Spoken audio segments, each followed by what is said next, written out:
नमस्कार। आज की इस वीडियो में हम सब देखेंगे अपवाह तंत्र। अपवाह भारत में नदियों का इतिहास सर्वप्रथम देखते हैं। भारत में सर्व नदियों के कारण ही कृषि प्रधान देश माना जाता है। भारतवर्ष में लगभग 4000 से अधिक नदियां पाई जाती हैं, जो यहाँ की स्थलाकृतियों के निर्माण में एवं यहाँ के भूगर्भिक में बहुत विशेष अपना योगदान रखते हैं।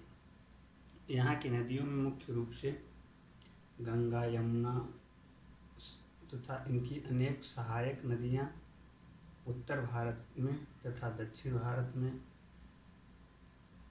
कुछ नदियाँ पाई जाती हैं तथा कुछ प्रायद्वीपीय भारत यानी महाराष्ट्र की तरफ पाई जाती हैं।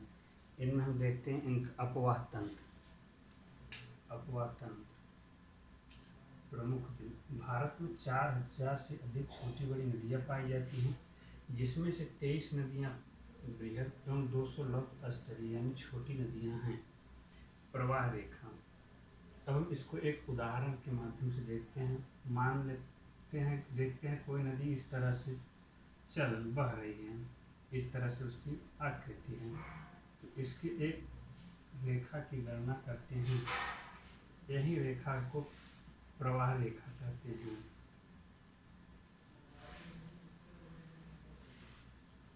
अब अपवाह का मतलब होता है जैसे कोई नदी है या अपने साथ कुछ जल बहा के ले जाती है, या जिस तरह से बहा के ले जाती है, यानी इस तरफ से अगर इस तरफ ले जा रही है, इसे अपवाह कहते हैं।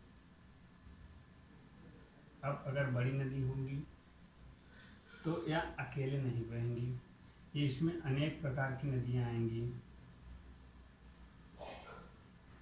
इस तरह से कई नदियाँ बहेंगी। जब इन नदियों के मिलने से यह बड़ी नदी के तरफ बिहेव करने लगती है और अंत में जाकर के किसी सागर या महासागर में गिर जाती है।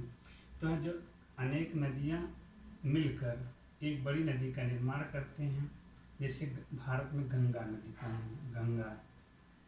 गंगा की अनेक सहायक नदियाँ जो आके गंगा मिल जाती हैं, या इस तरह से इसे सहायक नदी के रूप में भी देखकर कहा जा सकता है कि सहायक नदी, जब सहायक नदियाँ एक मुख्य नदी में मिल जाती हैं और उस मुख्य नदी में मिलने के पश्चात उस नदी के नाम के साथ अपवाह तंत्र जोड़ दिया जाता है।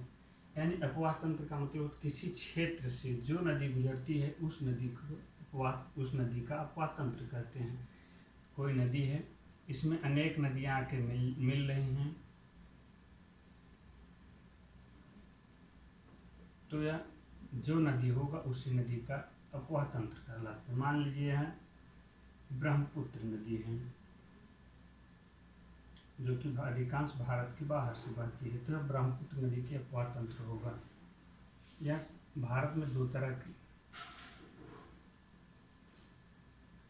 इस तरफ बंगाल की खाड़ी है, इस तरफ अरब सागर है, या इस तरह से बहते हुए या तो फिर इस तरफ जाएंगी या फिर इस तरफ जाएंगी। जैसे गंगा नदी का अपवाह तंत्र, यमुना नदी का अपवाह तंत्र। भारत में अपवाह तंत्र का वर्गीकरण दो आधार पर किया जाता है। पहला अरब सागरीय अपवाह तंत्र, दूसरा बंगाल की खाड़ी अपवाह तंत्र। बंगाल की खाड़ी, भारत की 77% से अधिक नदियाँ बंगाल की खाड़ी में आकर गिरती हैं, जिसमें प्रमुख रूप से गंगा नदी, ब्रह्मपुत्र नदी, महानदी, कृष्णा नदी और अरब सागर।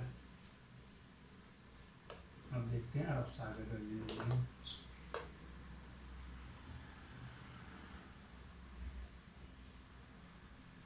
इस तरह भारत का नक्शा है। इधर से जो नदी आ रही है गंगा नदी यहाँ के बंगाल की खाड़ी में गिर जाती है, बांग्लादेश से होते हुए। बंगाल की खाड़ी में गिरने के बाद गंगा में कई नदियाँ मिलने के कारण गंगा और नदी अपवाह तंत्र का बन जाता है। अब इस तरह से माही, लूनी आदि नदियाँ आकर अरब सागर में मिल जाती हैं, जिसे अरब सागरी अपवाह तंत्र कहते हैं। इसमें 33% नदियाँ हैं।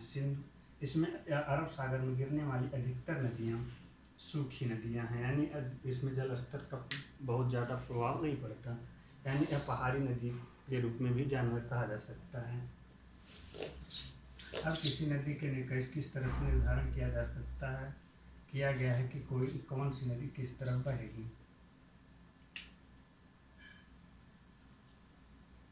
इधर हिमालय है, हिमालय से अगर कोई नदी अगर इस तरफ आ रही है तो इनके आने का मुख्य कारण होता है कि स्थलाकृतियों में गिरावट, यानी उच्च समुद्र तल से इनकी ऊंचाई के क्रम में, यानी इधर अगर इधर जैसे गंगा नदी यहाँ से निकली उत्तराखंड से निकल के इधर चली है, मतलब इधर की स्थलाकृतियाँ ऊंची है, इधर आके नीचे हो जाती है, मतलब अपवा उधर ही होगा जिधर नदी की ढाल होगा,